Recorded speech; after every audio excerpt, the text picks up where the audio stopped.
न सत्तेसाठी न राजकारणासाठी, न सत्तेसाठी न राजकारणासाठी जीव तळपतो माझा महाराष्ट्राच्या अस्मितेसाठी. मी म्हणणाऱ्याला मातीत लोळवणारी या महाराष्ट्राची माती आहे. खंजीर सुद्धा घुसणार नाही अशी शिवरायांची छाती आहे. आजकाल असं म्हणतात की जिथं मस्तक टेकवावत अशा नमस्कारांच्या जागा खूप कमी होत चाललेत.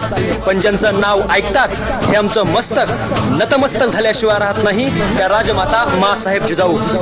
33 कोटी देवांचे कोट्यावधी मंदिर असतील पण यांची पूजा फार कमी माणसं करतात. पण माझ्या राजाचं एकही मंदिर नाही पण कोट्यावधी माणसं माझ्या राजाची पूजा करतात. ते जानते राजे छत्रपती शिवाजी महाराज. ये संभा मर सकता है मगर कभी बेईमान नहीं हो सकता. ते छत्रपती संभाजी महाराज यांच्या चरणी मस्तक टेकून मी माझ्या भाषणाला सुरुवात करतो. खरं तर ज्या माणसानं महाराष्ट्राला महाराष्ट्र हे नाव दिलं तो महाराष्ट्र खरोखर खूप महान असला पाहिजे.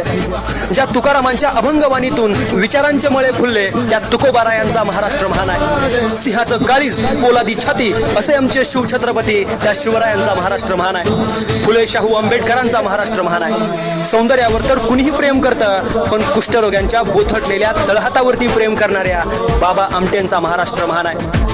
स्वतःची मुलं तर कुणीही सांभाळतं पण दीन दलितांची आणि अनाथांची मुलं सांभाळणाऱ्या सिंधुताई सपकाळांचा महाराष्ट्र महान आहे. एवढंच काय, मनगटानेच कापतो आम्ही तलवारीच्या पाती, मनगटानेच कापतो आम्ही तलवारीच्या पाती आणि हृदयात आमच्या राजा शिवछत्रपती अशी अभिमानानं डरकाळी फोडणाऱ्या समोर बसलेल्या मावळ्यांचा महाराष्ट्र महान आहे. मग या इतिहास लिहिला कुणी?